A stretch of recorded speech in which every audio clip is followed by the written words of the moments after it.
Justice Raymond Zondo dismissing short while ago the application of former spy boss Arthur Fraser to cross-examine witnesses at the state capture inquiry. eNCA's Heidi Giokos has been following that ruling very closely, joining us now this afternoon. Heidi, it took quite some time for Raymond Zondo to get to that sentence to saying, I therefore dismiss the application to cross-examine the witnesses.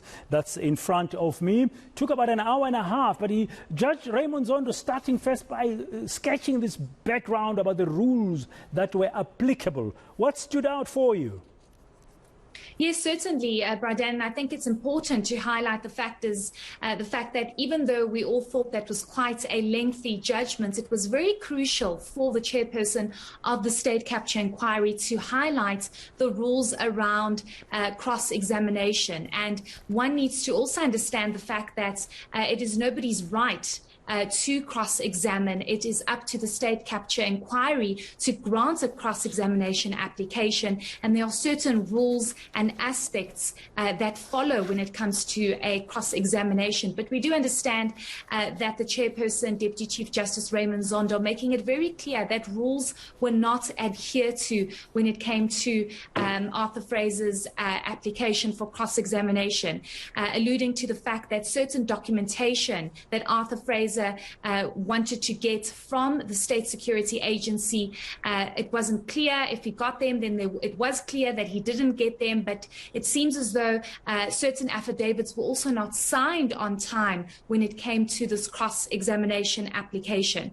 And what stood out the most was the fact that the Commission says that this cross-examination and the application of this cross-examination by Arthur Fraser, according to Zondo, was in no way going to benefit the work of the Commission. One must remember, Bradan, that the Commission is at the end of its time, if I can put it like that, because we do know that by the 1st of January, that report needs to be submitted to the President. There's been extension after extension. It's been 3 years of this commission that's been sitting, and there is very little time that Zondo has to basically go through more information and more applications of cross-examination. That is not the reason why, though, he did not consider this cross-examination application, rather because the rules were not adhered to by Arthur Fraser. But let's listen to that ruling by Deputy Chief Justice Raymond Zondo.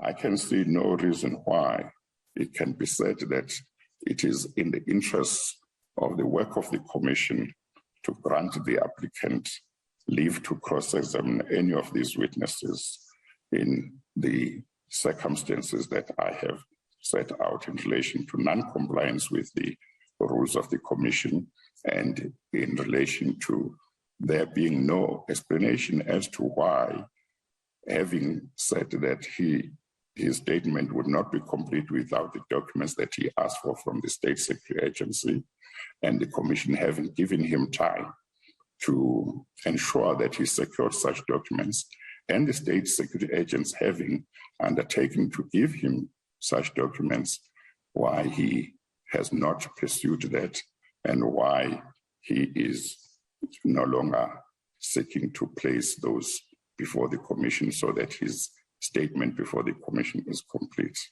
In all of these circumstances, I've concluded that the applicant's application stands to be dismissed, and it is so dismissed. The Deputy Chief Justice Raymond Zondo, just a short while ago there, Heidi, concluding that hour and a half of a ruling. And also very briefly before you go, I mean, let's just remind our viewers, who did Arthur Fraser want to cross-examine? I mean, I understand there were 4 people that he wanted to cross-examine who had already testified before the state capture inquiry a little bit earlier.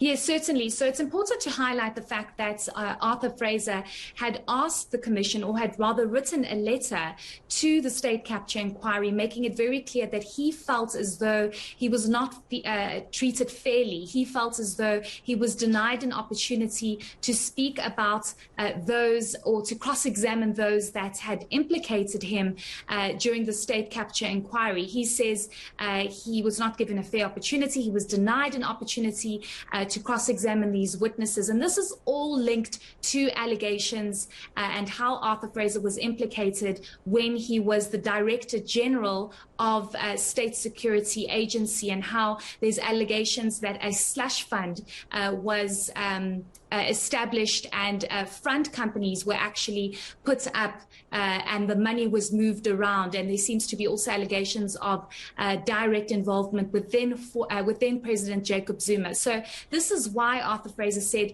give me a chance to cross-examine. But of course, Raymond Zondo is saying this cannot be, because you did not comply with the rules of cross-examination. You didn't get the documentation, and there's just no reasoning that this cross-examination application will benefit the work of the Commission. Yeah, the names of Mr. Njenje, Ambassador Maqetuka they mentioned, and Dr. Mufamadi was also mentioned, and Mr. Sheikh. Thank you very much, Heidi Giokos, for that good summary. Just after that breaking news, just after that ruling by the Deputy Chief Justice Raymond Zondo dismissing the application to cross-examine those witnesses by the former spy boss Arthur Fraser, whom he claimed had implicated him at the state capture.